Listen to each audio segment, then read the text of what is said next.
In a bygone era, there dwelt a solitary monk on the outskirts of a diminutive hamlet, greatly cherished by the townsfolk.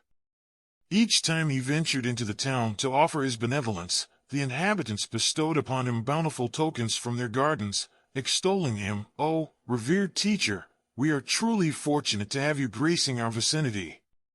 Your boundless kindness and presence bestow upon us an authentic blessing."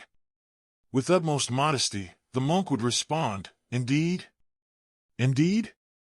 One momentous day, a distressed young lady sought sanctuary within the humble abode of the monk.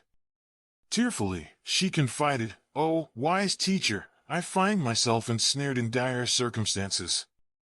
I carry a child, and my family threatens to disown me. The young man I hold dear has sought refuge in another town to escape harm from my kin. I have none to turn to for aid." With compassion abound, the monk offered her solace. He granted her shelter in the rear chamber of his dwelling and assigned her domestic duties, providing a safe haven for her and her child. However, upon the monk's next sojourn to the town, the atmosphere had dramatically altered.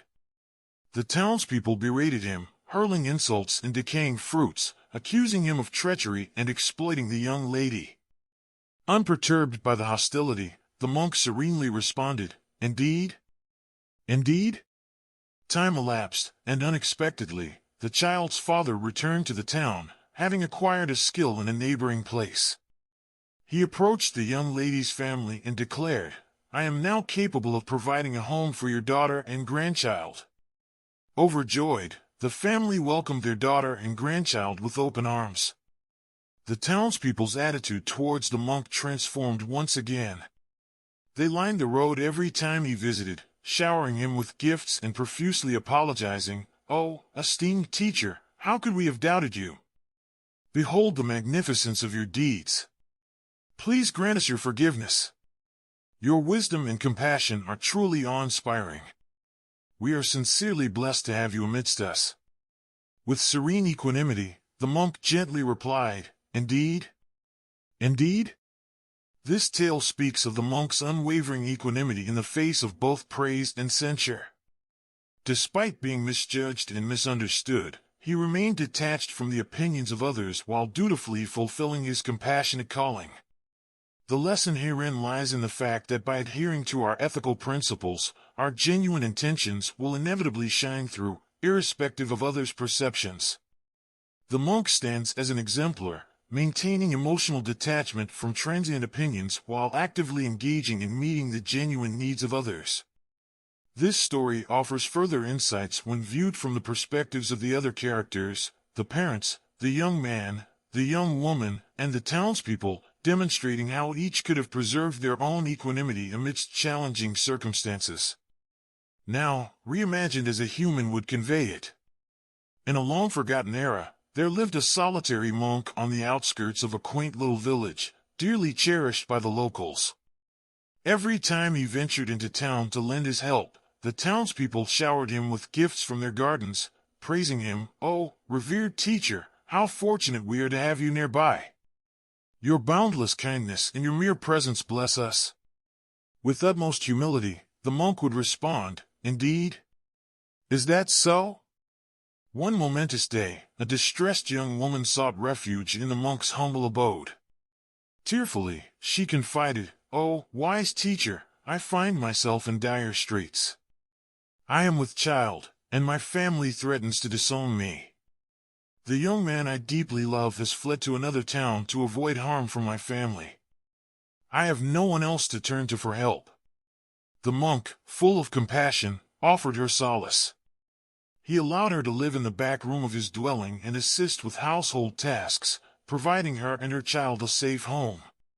However, when the monk next visited the town, the mood had drastically changed.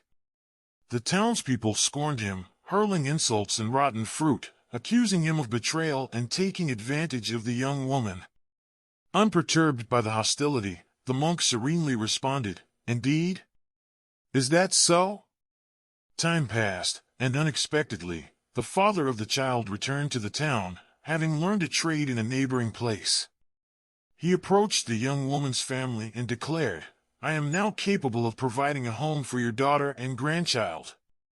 Overjoyed, the family welcomed their daughter and grandchild with open arms. The townspeople's attitude towards the monk transformed once again. They lined the road every time he visited, showering him with gifts and apologizing profusely. "Oh, esteemed teacher, how could we have doubted you? Look at the wonderful thing you have done. Please forgive us. Your wisdom and compassion are awe-inspiring. We are truly blessed to have you in our midst." With serene equanimity, the monk gently replied, "Indeed? Is that so?" This tale speaks to the monk's unwavering equanimity in the face of praise and criticism. Despite being misjudged and misunderstood, he remained detached from the opinions of others while fulfilling his compassionate duty. The lesson here is that by staying true to our ethical principles, our genuine intentions will ultimately shine through, regardless of others' perceptions. The monk serves as a role model by maintaining emotional detachment from transient opinions while actively engaging in meeting the genuine needs of others. This story offers further insights when viewed from the perspectives of the other characters, the parents, the young man, the young woman, and the townspeople, showing how each could have preserved their own equanimity amidst challenging circumstances.